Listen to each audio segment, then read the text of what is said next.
Hello' friends, আপোনালোকে চাইছে অসমীয়া YouTube channel ভিডি Assamese creator. বন্ধুসকল, আজি আমি জানিম ইউটিউব চেনেল কেনেকৈ ডিলিট কৰিব পাৰি। তো আহকচোন ভিডিঅ'টো আমি আৰম্ভ কৰোঁ।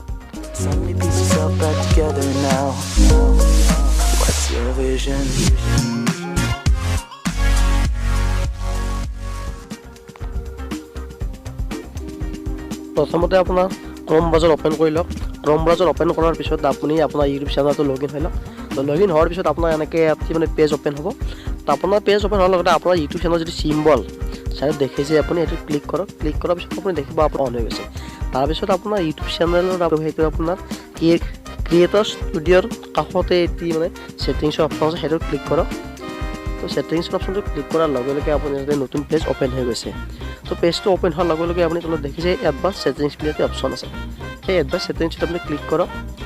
এডভান্স ছেটিংছটো ক্লিক কৰাৰ লগে লগে আপুনি তলত আহিব দেখিছে আপোনাৰ ডিলিট চেনেল বুলি আছে। তো চেনেলটো আপুনি তাত আপুনি ক্লিক কৰক। ডিলিট চেনেলত ক্লিক কৰাৰ পিছতে আপোনাৰ এটা নতুন পেজ অ'পেন হৈ গৈছে। তো তাত আপোনাৰ যিটো ইমেইল আই ডি আপোনাৰ পাছৱৰ্ডটো আপোনাৰ এণ্টাৰ কৰিব দিছে।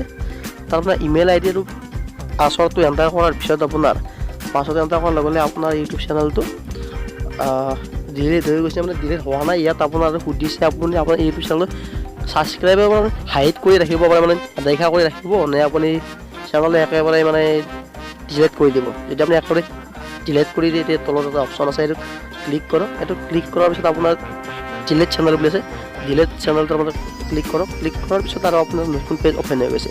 তো এই পেজটোত আপোনাৰ চেনেলৰ যিটো নামটো লিখিব দিছে, নামটো লিখাৰ পিছত ডিলিট হৈ যাব। তাৰমানে নামটো লিখি দিয়ক। নামটো দিয়াৰ পিছতে আপুনি চেনেলটো আপোনাৰ ডিলিট হৈ গৈছে। তো বন্ধুসকল, এনেকৈ আপোনাৰ ইউটিউব চেনেলটো আপুনি ডিলিট কৰিব পাৰে। যদি ভিডিঅ' চাই ভাল লাগিছে, লাইক কৰিব, শ্বেয়াৰ কৰিব, চেনেলটো ছাবস্ক্ৰাইব কৰি দিব। Thank U.